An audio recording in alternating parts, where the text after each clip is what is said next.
지난 주일에 우리는 베드로에게 오신 예수님이라는 제목으로 말씀을 생각한 바가 있습니다. 오늘 나누고자 하는 말씀의 제목은 나다나엘에게 오신 예수님이라고 하는 것입니다. 예수님께서 나다나엘이란 사람의 인생에 다가오실 무렵에 그는 몹시 배고픔과 갈증을 느끼고 있었습니다. 그 이유는 그에게 먹을 음식이 없거나 마실 물이 없기 때문이 아니었습니다. 여러분, 우리 사람은 동물과 달라서 아무리 배부르게 먹고 마셔도 행복하지 않을 때가 있습니다. 왜냐하면 사람이란 진리에 목마르기도 하고 사랑에 굶주리기도 하는 특별한 존재이기 때문에 그렇습니다. 일찍이 하나님께서 아모스서 8장 11절 이하에서 다음과 같은 말씀을 하셨는데요. 주 여호와의 말씀이니라. 보라, 날이 이를지라 내가 기근을 땅에 보내리니 양식이 없어 주림이 아니며 물이 없어 가람이 아니요 여호와의 말씀을 듣지 못한 기갈이라, 이렇게 말씀하신 바가 있었는데, 이 나다나엘이 느끼는 배고픔과 갈증, 그게 바로 이것이었습니다. 말씀, 진리, 영혼을 채울 수 있는 은혜, 그것에 대해서 배고픔을 느끼고 갈증을 느끼고 있었다는 것입니다. 나다나엘 자신도 이것을 해결하기 위해서 나름대로 무척 노력을 하고 있었습니다. 그의 노력이 엿보이는 대목은 그가 무화과 나무 아래 앉아 있었다 하는 것입니다. 무화과 나무는 잎도 무성하고 그늘이 짙고 넓기 때문에 옛날부터 사람들은 무화과 나무 아래 앉아 있기를 좋아했습니다. 무화과 나무 아래서 율법을 가르치고 배웠으며 무화과 나무 아래서 하나님을 올려다보고 묵상하기를 즐겨했습니다. 그래서 무화과 나무 아래 앉는다는 이 표현은 그 사람이 경건한 사람이라 이렇게 나타내는 것과 같은 뜻으로 사용되었습니다. 나다나엘도 무화과 나무 아래 앉아서 하나님을 바라보고 하나님을 묵상하고 자신을 채워줄 수 있는 하나님의 은혜가 임하기를 갈망하면서 기다리고 있었습니다. 여러분, 그가 이렇게 할 수밖에 없었던 것은 현실이 너무나 숨이 턱턱 막힐 정도로 그에게 힘들었기 때문에 그렇습니다. 당시 로마 제국이 다스리는 세상은 너무나도 참혹한 문명을 드러내고 있었습니다. 로마는 막강한 권력을 가진 강한 나라였었는데 그 권력을 바탕으로 관능적이고도 퇴폐적인 쾌락을 추구하는 나라였습니다. 발전한 나라였지만 혼란도 그만큼 컸으며 그 문화적인 분위기가 대단히 무자비하고 폭력적이었습니다. 뿐만 아니라 그의 지배를 받는 유대도 갈수록 점점 희망을 잃고 있었습니다. 이 유대는 다른 민족 사람들이 지나치게 광신적이라고 할 정도로 여호와 하나님께 몰두하고 그리고 수많은 종교적 의식을 행하는, 지나칠 정도로 종교적이라고 비판받는 사람들이었지만, 이 나다나엘이 본 유대 민족은 종교적이긴 했으나 경건하지는 않았고 종교 의식은 많이 행했지만 영혼을 흔드는 감동은 없었고, 그리고 겉은 화려했으나 속은 초라하기 이를 데가 없었습니다. 나다나엘이라는 이름의 뜻은 하나님께서 주셨다 하는 것입니다. 그 아버지께서 나다나엘을 낳았을 때 하나님이 주신 생명이다 해서 그렇게 불렀다고 생각됩니다. 하나님이 주신 고귀한 존재요 생명임에도 불구하고 그 존재와 생명을 둘러싸고 있는 환경은 너무나도 열악하고 그를 힘들게 만들었습니다.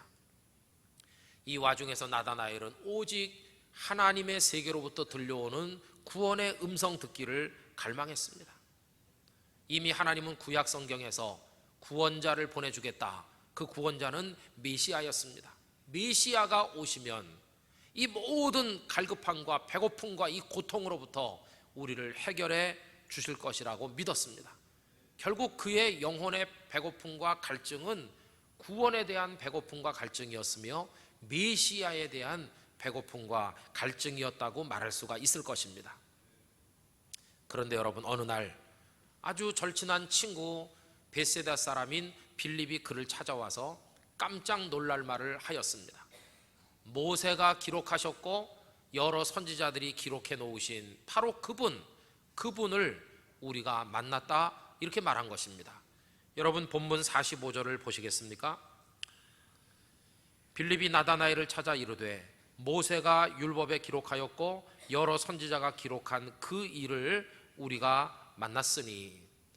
여러분, 모세의 율법에 기록되어 있고 선지자들의 예언서에 기록되어 있는 그분이 도대체 누굽니까? 그분이 바로 메시아, 바로 그분입니다. 그런데 빌립이 하는 말이 그분을 만났다. 이 정말 경청동지할 만한 놀라운 얘기가 아닐 수 없었습니다.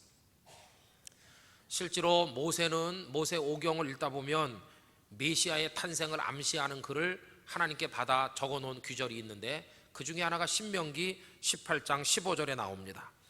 네 하나님 여호와께서 너희 가운데 네 형제 중에서 너를 위하여 나와 같은 선지자 하나를 일으키시리니, 이렇게 말했습니다. 너희는 그의 말을 들을지니라. 나와 같은 선지자, 모세와 같은 역할을 하실 분, 그런 분이 너희 가운데 일어날 거다. 여러분, 모세는 이스라엘 백성들을 애굽에서 건진 구원자라고 할 수 있죠. 그런데 이제 너희들을 죄와 사탄과 사망에서 건질 구원자 메시아가 올 거다, 그런 얘기죠. 또 선지서들에 보면 메시아 예언이 곳곳에 많이 나오는데, 예를 들어 이사야 61장 1절 이하를 읽어보면 다음과 같이 말씀하고 있습니다. 이 말씀에 나는 메시아를 지칭하는 겁니다. 주 여호와의 영이 내게 내리셨으니 이는 여호와께서 내게 기름을 부으사 가난한 자에게 아름다운 소식을 전하게 하려 하심이라. 나를 보내사 마음이 상한 자를 고치며 포로된 자에게 자유를, 갇힌 자에게 노임을 선포하며 여호와의 은혜의 해와 우리 하나님의 보복의 날을 선포하여 모든 슬픈 자를 위로하되 무릇 시온에서 슬퍼하는 자에게 화관을 주어 그 죄를 대신하며 기쁨의 기름으로 그 슬픔을 대신하며 찬송의 옷으로 그 근심을 대신하시고 그들이 의의 나무 곧 여호와께서 심으신 그 영광을 나타낼 자라 일컬음을 받게 하려 하심이라. 메시아가 오셔서 하실 일들을 그렇게 예언한 바도 있었습니다. 빌립은 결코 가벼운 사람이 아닌데 신중하고 진실한 그가 메시아를 만났다니, 이건 정말 놀라운 일이다. 이 나다나엘의 가슴이 흥분으로 막 끓어오르기 시작했습니다. 그런데 여러분, 나다나엘의 가슴을 벅차게 만들던 흥분은 오래가지 않았습니다.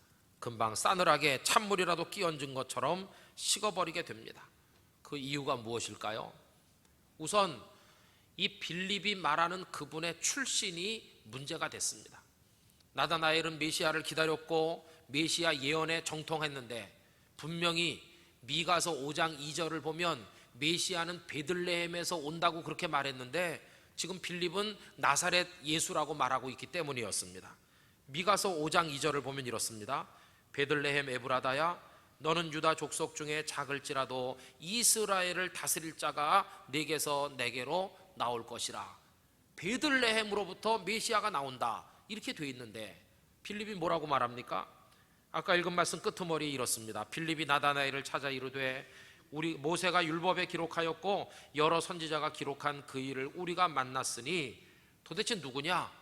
요셉, 목수인 요셉의 아들 나사렛 출신의 예수라, 이렇게 말한 것입니다. 말도 안 된다. 이거는 베들레헴 출신이라야 되는데 어떻게 나사렛 출신인가? 그래서 그의 마음속에 이건 아니야. 갑자기 흥분이 식으면서 냉소적으로 내뱉었습니다. 어떻게 나사렛에서 선한 것이 나오겠느냐? 네가 잘못 짚었지. 이런 말을 하게 됐습니다. 사실 그때까지 나사렛에서는 위대한 인물이 배출된 적이 없습니다. 그냥 가파지른 산빛 아래 형성된 너무나도 평범한 시골 동네일 뿐입니다. 가버나움처럼 갈릴리 호반을 끼고 있는 경치 좋은 곳도 아니고 저 호반에서 뚝 떨어진 육지 산골에 있는 조그마한 동네에서 무슨 위대한 인물이 나올까? 그건 아니지, 이렇게 생각했습니다. 이 나다나엘의 마음을 가라앉게 만든 또 한 가지 이유는 메시아는 시시하게 등장하면 안 됩니다. 적어도 다윗같이, 메시아의 표상인 다윗은 골리앗을 쓰러뜨리고 블레셋 백성의 손으로부터 이스라엘을 건진 영웅인데, 지금 메시아가 온다면 그런 모습으로 와서 이 로마 제국으로부터 우리를 건져내고 그리고 우리를 새롭게 만드는 그런 영웅이어야 된다. 아니 그런데 뭐 목수의 아들로 저 나사렛 시골뜨기가 아니 어떻게 그렇게 등장해가지고 우리를 구원할 수 있나? 이건 아니야. 빌립이 잘못 짚은 게 틀림없어 이렇게 생각했습니다. 그보다 더 그로 하여금 빌립의 말을 들으면서도 꼼짝도 하기 싫도록 만든 것은 나다나엘의 평소의 생각이라고 그렇게 느껴집니다. 그는 좋게 말하면 신중하고 나쁘게 말하면 좀 느리고 이것저것 따지기 좋아하는 아주 껄끄러운 생각을 가진 사람이 아니었나 이렇게 생각되기도 합니다. 여러분, 예수님께 나오기 용이한 사람들은 어떤 사람들일 거라고 생각하십니까? 예수님께 나오기 용이한 사람은 한마디로 말하면 죄인들입니다. 죄인. 자기를 죄인이라고 생각하면 할수록 예수님께 나올 기회가 더 많아집니다. 자기 죄가 너무나 커서 예수 그리스도께 나갈 자격이 없기 때문에 예수를 못 믿겠다고 말씀하는 분도 있는데, 이런 분들은 그분이 오신 목적이 의인을 부르러 온 게 아니라 죄인을 부르러 왔고 오히려 죄 있는 사람을 위해 오셨다는 걸 깨닫기만 하면 자기 그 무거운 죄의 짐을 가지고 예수님께 나가게 돼 있습니다.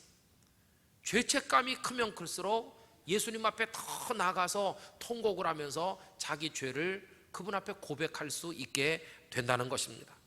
어쨌든 죄인일수록 죄책감을 느낄수록 예수님께 나올 가능성이 그만큼 더 크다고 말할 수가 있겠습니다. 나다나엘은 그런 사람들을 속으로 경멸했습니다. 흔히 보면 이 죄인들은 조금 특이한 말씀을 하거나 사람들의 마음에 뭔가를 던져주는 분이 나타나면 그냥 흥분해가지고 쪼로로 쫓아다닙니다. 밀려다닙니다. 나다나엘은 그런 걸 보면서 저것들은 죄인이라 어쩔 수 없어. 저지른 악이 많으니까 뭔가를 해결하고 싶겠지. 그러니까 저런 선생을 찾아가서 그 말씀을 듣는다든지 뭔가 면죄부를 받기 위해서 저렇게 쫓아다니지만 저건 천박한 열심이야. 저렇게 하면 안 돼. 정 뭔가를 한다면 나처럼 무화과 나무 아래 앉아서 경건하게 하나님의 말씀을 묵상하고 하늘로부터 들리는 음성을 기다려야지 저게 도대체 뭐 하는 짓인가? 이런 식으로 생각을 한다는 것입니다.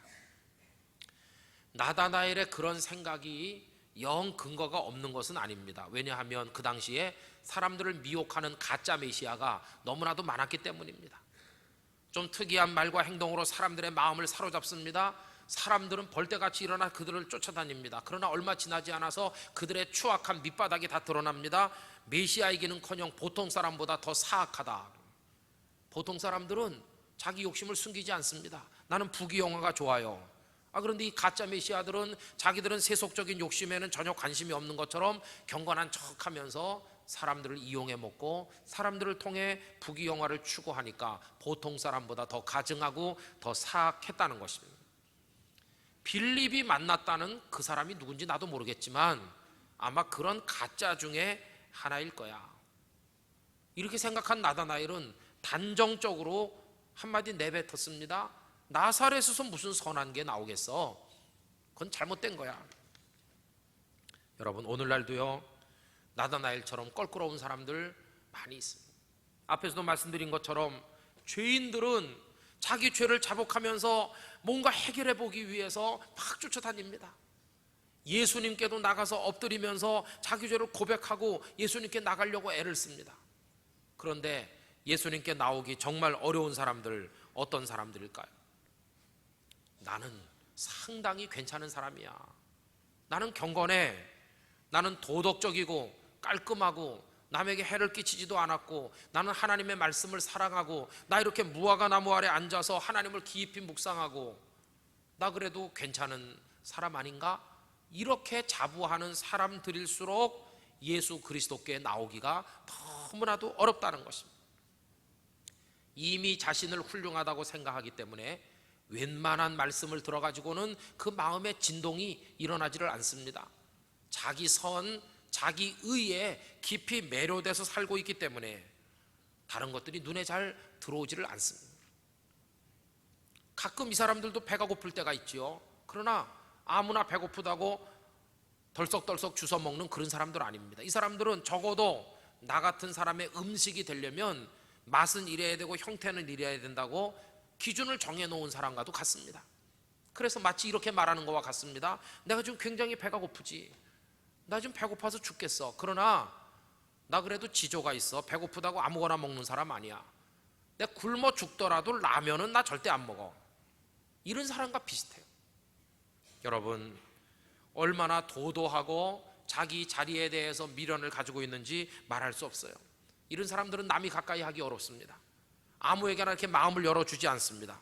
적어도 내 친구가 되려면 나랑 통하는 정도는 돼야 되고 이러저러한 자격 정도는 갖춰야 된다, 이렇게 미리 정해놓고 사람들을 만나는 대단히 접근하기 어려운 그런 사람들입니다. 이렇게 도도하고 무화과 나무 아래 앉아서 경건하다고 자부하는 이런 사람, 나사렛에서 무슨 선한 게 나겠느냐, 냉소적으로 말하면서 예수님을 향해 고개를 돌리지 않는 이런 사람들이 누군가의 앞에 무릎을 꿇고 엎드린다는 게 이게 쉽겠습니까? 정말로 어려운 일입니다. 도대체 어느 정도의 능력을 가진 메시아가 나타나야 그런 이들을 굴복시킬 수가 있겠습니까? 최소한 다윗 정도는 되는 인물로 등장하면 그때서야 슬 한번 이렇게 쳐다보는 그런 사람들 아니겠습니까? 여러분, 오늘날도 무화과 나무 아래 앉아 경건을 자부하는 오늘날의 나다나엘들이 곳곳에 얼마나 많은지 말로 다 할 수가 없다는 것입니다. 빌립이 가서 메시아를 만났다고 말해도 이렇게 나오는 나다나엘을 보면서 그 빌립은 어떻게 했습니까? 그래, 내가 생각해도 좀 이상하긴 해, 이러면서 후퇴했습니까? 그래, 나는 그분을 따라갈 테니까 자넨 자네대로 하게, 이렇게 했습니까? 그렇지 않습니다. 빌립은 더 강력하게 그 친구 나다나엘에게 도전적으로 얘기했습니다. 나사렛에서 무슨 선한 것이 나겠느냐, 이런 식으로 냉소하는 그를 향해서 이 빌립은 뭐라고 말하냐 하면, 와 보라, 의심적으면 와서 봐라. 나사렛 출신이기 때문에 인정하기 싫다면 믿져야 본전 아니냐, 와서 네 눈으로 똑똑히 보라. 여러분, 이 말을 이렇게 우리가 풀어볼 수 있다고 생각합니다. 그래, 나는 자네가 어떤 사람인지 알지. 자네는 경건하지. 자네처럼 메시아를 기다리는 사람이 어디 있겠나. 자네야말로 진짜 무화과 나무 아래 앉아서 나 그거 다 인정하지.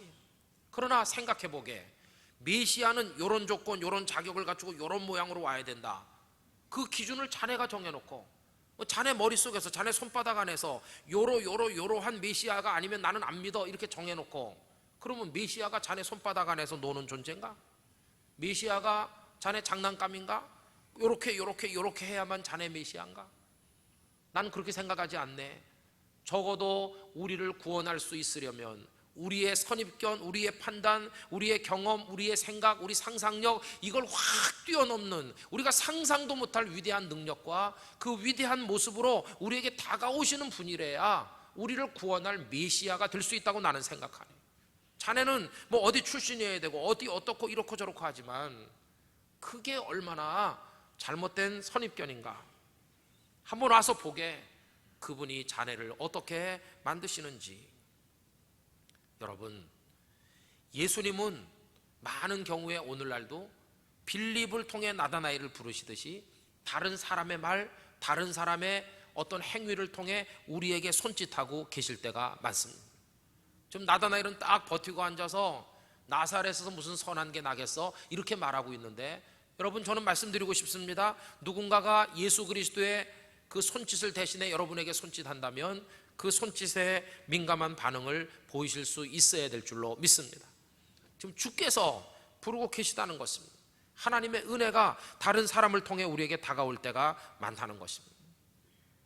우린 이런 기대를 가지고 살아야 됩니다. 오늘은 우리 주님께서 누구를 통해 어떤 방식으로 나에게 은혜를 베푸실지 너무너무 기대가 돼 이런 마음으로 살아가셔야 될 줄로 믿습니다. 그리고 그것보다 정말 중요한 거, 우리 예수님을 우리의 판단이나 우리 기준이나 생각으로 절대로 제한하시지 않게 되시기를 바랍니다. 예수님의 은혜는 이런 맛일 거야, 그 맛을 미리 상상하지 마십시오. 예수님의 은총은 색깔은 이럴 거야, 미리 색깔을 정해놓으면 안 됩니다. 내 판단 안에서 이런 분이어야 돼, 이러셔야 돼, 그분의 은혜는 요래 이렇게 해놓고 규정하는 거, 이건 얼마나 교만한 일인지 알 수 없습니다. 여러분, 예수님은요 어떤 분이십니까? 우리를 감동시키고 우리를 깜짝 놀라시는 분인데, 내가 상상할 수 없었던 모양의 은혜를 가지고, 내가 감히 상상도 못할 맛의 은혜를 가지고 우리 인생의 고비고비 때마다 그 앞에 딱 나타나셔서 우리를 깜짝 놀라게 만드시는 위대한 구원자, 그분이 바로 메시아 우리 구주 예수님이신 줄로 믿습니다. 그런 구원자가 아니라면, 내가 다 정해놓은 대로 그대로 따라가는 분이라면 우리 장난감에 불과하지, 그런 분이 무슨 우리의 구원자가 될 수가 있겠습니까? 나다나엘은 한번 생각해 보니까 빌립의 말이 옳은 듯이 여겨지기도 했습니다. 그래, 일단 한번 가보지 뭐, 자네가 그렇게 말하는데 믿져야 본전이니, 그리고 정말 그분이 내 판단과 내 기준을 뛰어넘는 위대한 분이면 나도 좋겠어, 이렇게 생각하면서 따라 나서게 된 것입니다.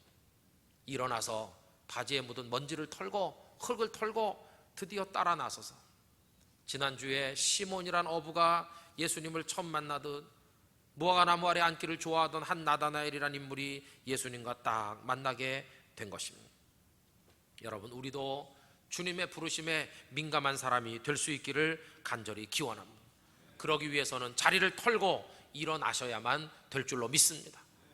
여러분, 우리의 교만을 버려야 됩니다. 다 털고 일어나야 됩니다. 이 먼지를 터는 것이 나의 선입견과 과거의 여러 경험들과 내 교만을 다 털어내는 것입니다. 그리고 우리 구주 예수님께로 나아가는 모습으로 신앙생활 하실 수 있기를 바랍니다. 그리고 나가실 때마다 전에 경험하지 못했던 우리 주님의 은총을 맛보시는 은혜가 임하시기를 간절히 기원하는 것입니다. 지금까지 나름대로 괜찮게 살았고, 나름대로 애썼고, 나름대로 경건했다고 자부하는 그 모든 걸 다 내려놓고 털고 일어나서 우리 구주 예수님께로 나가시기를 바라는 것입니다. 먼 데서 보던 예수님하고 가까이서 보는 예수님은 전혀 다를 겁니다. 가까이에서 그분의 숨결을 느끼고 그분의 감촉을 느끼다가 그분의 품에 안겨보면, 먼 데서 이렇게 팔짱 끼고 보던 예수님이 아닌 전혀 다른 분으로 보여지게 될 때, 여러분, 그 은총의 한복판에 거하게 되시기를 주님의 이름으로 기원하는 것입니다. 드디어 처음 뵙는 대목이 왔습니다. 시몬을 보신 예수님은 다짜고짜 내 이름을 시몬이라 하지 말고 게바라 할 거다, 베드로라 할 거다, 이렇게 말씀해서 베드로를 깜짝 놀라시더니, 오늘 여기 예수님은 나다나엘에게도 똑같이 깜짝 놀라게 만드셨습니다. 여러분, 사람 보통 만나면 만나게 돼서 반갑습니다, 아유, 듣던 것보다 잘생기셨네요, 풍채가 좋으시네요, 어쩜 그렇게 멋있는 분이십니까, 이렇게 인사를 나누는데, 예수님은 그런 과정을 다 생략했습니다. 그의 겉모습이 어떤지, 그가 뭐 어떻게 눈에 보이는지 그런 거 말씀하지 않았습니다. 다짜고짜 그의 영혼 속에 대해서, 껍데기가 아니라 그 속에 대해서 말씀했습니다. 이 사람은 참 이스라엘 사람이로다. 그 속에, 그 껍데기가 아니라 속에 간사한 것이 없도다, 이렇게 말씀했습니다. 여러분, 참 이스라엘 사람이라는 말은 뭘 암시합니까? 가짜도 많다, 그런 뜻 아니겠습니까? 그런데 내가 그 속을 들여다보니까 그 사람이 진짜다, 이런 얘기죠. 여러분, 예수님은 겉모습만 보고 판단하는 이 세상 속에서 겉모습만 보고 말씀하는 그런 시시한 분이 아니었습니다. 예수님은 그의 속, 그의 내면, 그 영혼, 그의 됨됨이, 그걸 바라보시고 말씀하시는 그런 주님이셨습니다. 그 얘기를 듣는 순간 나다나엘은 충격을 받았습니다. 왜냐하면 평소에 그가 가장 괴로워하던 문제가 바로 그것이었기 때문입니다. 종교 행위는 많은데, 화려한 제사는 많고, 화려한 행위들, 눈에 보이는 건 많은데, 왜 그 속에 보이지 않는 생명은 없는가? 왜 감동은 없는가? 겉으로 보면 경건하고 거룩해 보이는데 왜 속에 참된 기쁨이 없는가? 이 속에 대해서 늘 그는 괴로워했습니다. 그가 만난 제사장들, 레위인들, 서기관, 바리새인, 백성의 장로들, 지도자들 전부 다 껍데기에 관심이 있었습니다. 그 사람 외모가 어떤지, 신분이 어떤지, 돈이 있는지, 배웠는지, 그 사람 힘 있는 사람인지 다 그런 데 관심 있고 그런 데 매료돼서 사는 사람들만 만났지, 이분처럼 처음 만나자마자 속을 꿰뚫고 들어와서 그 영혼 속을 말씀하는 분은 없었습니다. 아, 이분은 다르구나. 그가 감동을 받게 됐습니다. 다짜고짜 나의 됨됨이에 대해서 말씀하시지 않는가? 여러분, 유대인이라고 다 유대인인 것은 아니죠. 유대적 복장을 하고 유대인처럼 외모가 생겼다고 유대인입니까? 아닙니다. 속이 유대인이어야 유대인인 줄 믿습니다. 그래 로마서 2장 28절 29절은 다음과 같이 되어 있습니다. 무릇 표면적 유대인이 유대인이 아니요 표면적 육신의 할례가 아니니라. 오직 이면적 유대인이 유대인이며 할례는 마음에 할지니. 할렐루야. 속사람이 진짜인데 지금까지 그 누구도 이 속에 대해서 관심 가지지 않았는데 이분은 만나자마자 내 속을 말씀하시는구나. 내 속을 알고 계시는구나. 내 속이 지금 어떤 상태인지 이분은 알고 계시는구나. 내 영혼 속을 꿰뚫어 볼 수 있는 눈이 있으시구나. 깜짝 놀라서 그가 이렇게 여쭤봅니다. 48절에 보세요. 나다나엘이 이르되 어떻게 나를 아시나이까? 내 이름, 내 외모, 내 출신 이런 걸 말하는 게 아니라 내 속사람을 어떻게 그렇게 꿰뚫어 보고 알고 계십니까? 예수님 뭐라고 대답하십니까? 빌립이 너를 부르기 전에 네가 무화과 나무 아래 있을 때에 보았노라. 할렐루야. 빌립이 너를 나에게 소개해서 아는 게 아니라 오래전부터 나는 너를 안다. 뭘? 너의 그 영혼 속을 알고 있다. 여러분, 그 예수님이 저도 여러분도 알고 계신 줄 믿습니다. 우리의 속을 알고 계신 줄 믿습니다. 나다나엘, 나 너 오래전부터 안다. 네가 무화과 나무 아래서 앉아서 울 때, 네가 말씀대로 못 살아 괴로워할 때, 네 영혼이 곤고해서 힘들어할 때 내가 알지. 다른 사람들 다 껍데기만 보고 살고 있는데 너는 속을 위해서 애태우고 있는 거, 네 영혼이 지금 얼마나 굶주리고 갈증 느끼고 있는지 알고 있어. 그래서 내가 너의 영혼을 은혜로 채우기 위해서 온 너의 구주다. 이렇게 말씀을 하신다는 겁니다. 감동받고 이분이라면 내 영혼을 채워줄 수 있겠구나. 이분은 과연 내가 생각하는 그런 메시아가 아니로구나 알게 되는 순간 그 앞에 털썩 무릎 꿇고 고개 숙이게 되는데, 여러분 49절에 그의 신앙 고백을 우리 한번 다 같이 읽어보겠습니다. 나다나엘이 대답하되 랍비여 당신은 하나님의 아들이시요 당신은 이스라엘의 임금이로소이다. 성경에 기록된 가장 멋있는 신앙 고백 중에 하나를 그가 드리게 됐습니다. 예수님은 경건하면서도 자기 의에 자신만만하던 그에게 그렇게 다가오셔서 그의 영혼을 들여다보시고 위로하시고 채워주신 것입니다. 여러분, 이제 오늘 말씀을 한번 정리해 봅시다. 나다나엘의 속을 들여다보신 예수님, 오늘 우리 속을 보고 계신 줄 믿습니다. 저는 여러분들의 영혼이 주님으로 채워지시기를 기원합니다. 주님은 껍데기는 보지 않으십니다. 그러니까 겉모습이 볼품없어도, 내가 뭐 가진 거 없고 배운 거 없어도 여러분 괜찮습니다. 내가 비록 겉으로 초라해도 내 영혼이 곤궁하면서 그 속을 주님으로 채우기를 정말 갈망하신다면 주님은 기꺼이 나다나엘에게 오시듯이 우리들에게 와주실 줄로 믿습니다. 여러분, 예수님은요 누가 봐도 불쌍하고 누가 봐도 곧 죽을 것 같고 누가 봐도 가난하고 병든 그런 불쌍한 사람에게만 다가오시는 분이 아니십니다. 정반대로 아주 도도해 보이고 잘 갖추고 살고 부족함이 없는 것 같고 무화과 나무 아래 앉아 경건하고 하나님 말씀 묵상하고 구원 받을 필요도 없어 보일 정도로 훌륭해 보이고 이미 구원 받은 지 오래인 것처럼 완벽해 보이는, 그러나 사실은 그 속이 썩고 문드러져 있는 그런 사람들, 겉보기에는 아무 이상이 없고 도도하게 나사렛에서 무슨 선한 개나 이러면서 버티는 사람들, 그러나 버티지만 그 영혼이 썩고 또 썩어서 죽기 직전에 이른 그런 사람들에게 주님은 다가오셔서 그 허위의식, 그 교만, 그 껍데기를 다 벗겨버리시고 그들을 새로운 사람으로 변화시켜 주시는 바로 그런 분이신 거죠. 여러분, 그 예수님 우리가 만날 수 있게 되기를 간절히 기원하는 것입니다. 주님 앞에서 경건한 척 할 필요 없습니다. 모든 허울의 옷을 벗어 던지시기를 부탁드립니다. 의롭다고 자부한다고 구원받는 거 아닙니다. 교만의 탈을 다 벗어버려야 돼요. 주님 앞에서 억지로 울음을 참으려고 하실 필요 없습니다. 터져나오는 대로 주님 앞에 무릎 꿇고 통곡하시기를 바랍니다. 그럴듯하게 차려입고 행세하기를 좋아하는 세상 속에서 우리까지도 우리를 위장하고 속이면서 살아갈 필요가 없는 것입니다. 오히려 그 뻣뻣함 때문에, 그 교만 때문에, 자칭 자기의 의 때문에 주님 은혜를 받을 수 없다면 이 얼마나 부끄러운 일이 되겠습니까? 우리 주님의 빛이 여러분의 영혼을 둘러 비추시기를 기원합니다. 엘 그레코라고 하는 화가가 있는데요, 친구가 와서 보니까 그 좋은 날씨에 커튼을 다 둘러치고 깜깜하게 가만히 안에 혼자 앉아 있습니다. 친구가 화가 나서 왜 이렇게 하고 있어? 커튼을 막 열어젖히면서 바깥 햇빛 속으로 좀 나오라고. 잠깐 쉬. 나는 바깥의 햇빛보다 지금 내 영혼 속에 그 빛을 즐기고 있는 중이네. 여러분, 우리 영혼 속에 주님이 빛이 되신다면 바깥의 햇빛에 그게 비길 그게 되겠습니까? 아무리 햇빛을 받아 내 입은 옷이 빛나고 내 겉모습이 빛나도 내 영혼 속이 어둡다면 그게 무슨 의미가 있겠습니까? 무화과 나무 아래 아무리 앉아 있어도 영혼이 병든다면 무슨 의미가 있겠습니까? 주님이 우리 영혼 속을 비추는 등불로 다가오실 때 그 주님 앞에 무릎 꿇는 우리 모두가 될 수 있기를 간절히 기원하는 것입니다. 자칭 의인들을 굴복시켜 무릎 꿇게 하시고 참 구원의 빛이 되어주신 예수님, 나다나엘에게 오신 예수님, 오늘 저에게도 여러분에게도 임하시기를 주님의 이름으로 축원합니다. 다 같이 기도하겠습니다.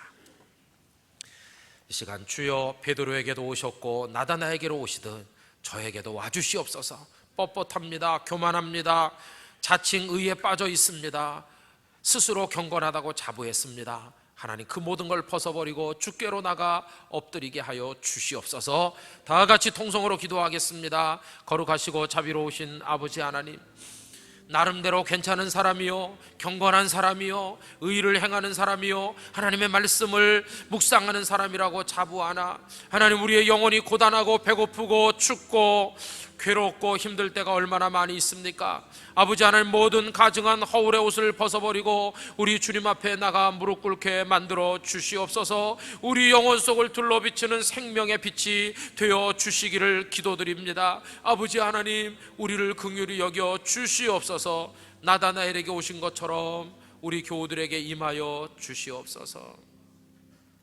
아버지 하나님, 고도소서 임마누엘 찬송하는 것처럼 우리에게 오셔서 뻣뻣하고 교만하며 스스로 경건하다 자부하며 나사렛에 무슨 선한 것이 나겠느냐 이렇게 냉소적으로 말하며 버티고 있던 우리를 무너뜨리시고 우리 안에 오셔서 영혼의 등불이 되어 주시옵시고 우리를 새롭게 하여 주시옵소서. 예수님의 이름으로 기도드리옵나이다. 아멘.